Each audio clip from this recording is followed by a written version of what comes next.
በአብዛኛው የዓለማችን ክፍል ሞት የለቅሶ የሐዘንና የጥቁር ልብስ መልበሻ ምክንያት ነው።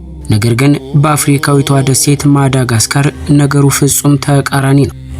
እዚህ ሀገር ሙታን ከመቃብር ይወጣሉ፣ አዲስ ልብስ ይለብሳሉ፣ ከቤተሰቦቻቸው ጋርም አብረው ይጨፍራሉ። ፋማዲሃና ወይም የሞት ድግስ። ዛሬ ወደዚች አስገራሚና ለብዙዎቻችን እንግዳ ወደ ሆነችው ባህል ይዘናችሁ እንጓዛለን። እስከ መጨረሻው አብራችሁን ቆዩ።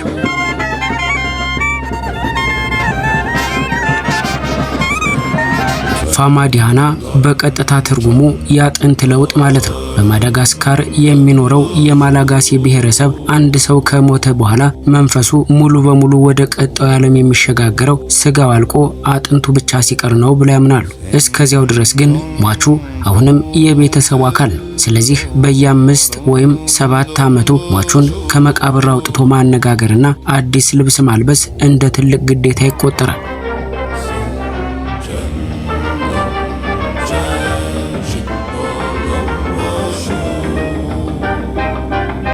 ይህ ባህል ተራ ክስተት አይደለም። ለአንድ ቤተሰብ ከሰርግ በላይ ትልቅ ወጪ የሚጠይቅ ነው። ቤተሰቦች ለዚህ ቀን የሚሆን አስከሬን መሸፈኛ ውድ የሐር ጨርቅ ለመግዛት ለሚታረዱ በሬዎችና ለሚጋበዙ በመቶ ሺዎች የሚቆጠሩ እንግዶች የሚሆን ገንዘብ ለዓመታት ይቆጥባሉ። ፋማዲሃና የቤተሰብ አንድነት መገለጫም ጭምር ነው።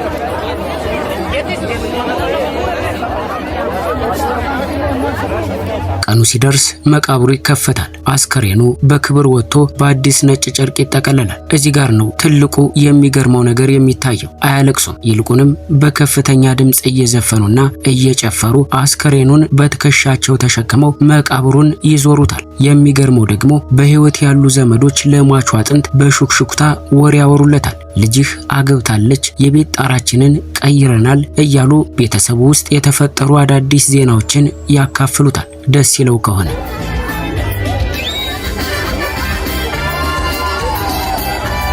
ይህ ሁሉ ጭፈራና ደስታ ግን አንድ ጥብቅ ሕግ አለው።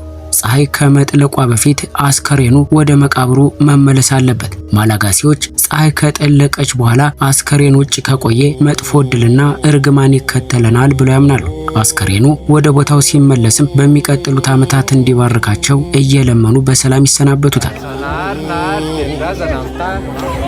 ለኛ አስፈሪ ወይም እንግዳ ሊመስል ይችላል። ለነሱ ግን ፋማዲሃና ለሟች ያላቸውን ፍቅር የሚገልጹበት ጥልቅ ባህላቸው ነው። እናንተስ ስለዚህ ባህል ምን ታስባላችሁ? ከሞቱ ዘመዶቻችሁ ጋር የመጨፈር ዕድል ቢኖራችሁ ምን ይሰማችኋል? ሐሳባችሁን በኮሜንት አጋሩ።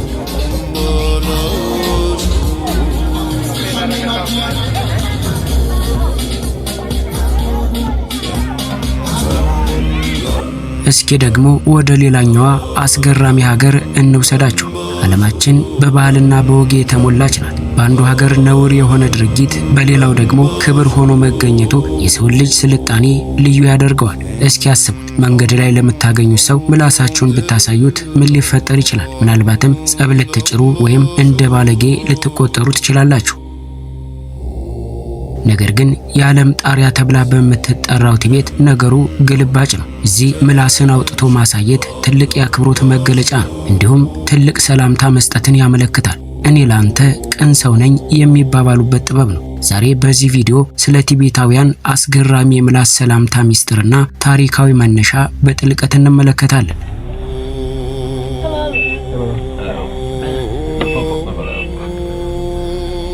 ይህ ለየት ያለ ባህል ድንገት የተፈጠረ አይደለም። ታሪኩ የሚጀምረው በ9ኛው ክፍለ ዘመን ቲቤትን ያስተዳድር በነበረው ላንግዳርማ በተባለ ንጉስ ነው። ንጉሱ በጭካኔውና የቡድሂስት እምነትን ለማጥፋት በሚያደርገው ጥረት በታሪክ ይጠቀሳል።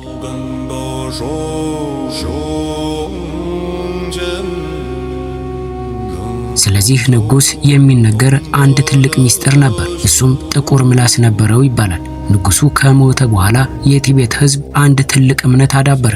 ክፉ ሰው ወይም የንጉሱ መንፈስ ያደረበት ሰው ምላሱ ጥቁር ይሆናል ብለው ማመን ጀመሩ።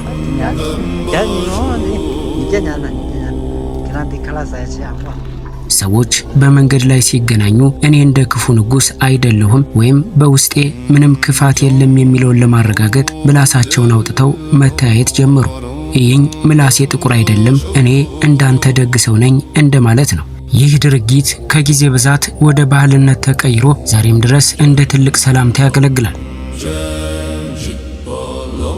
የቲቤት የምላስ ሰላምታ ዝም ብሎ ምላስን መዘርጋት ብቻ አይደለም፣ የራሱ የሆኑ ረቂቅ ሕጎች አሉት።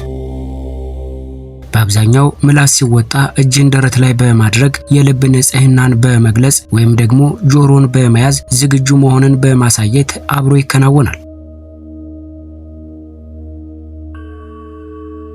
ዛሬ ይህ ባህል በዘመናዊ ከተሞች አካባቢ እየቀነሰ ቢመጣም በገጠራማው የቲቤት ክፍሎችና በባህላዊ በዓላት ወቅት አሁንም በስፋት ይሰራበታል። ብዙ ጎብኚዎች መጀመሪያ ላይ ነገሩ ግራ ቢገባቸውም ሚስጥሩን ሲረዱ ግን በቲቤታውያን ቅንነት እየተገረሙ ይመጣሉ።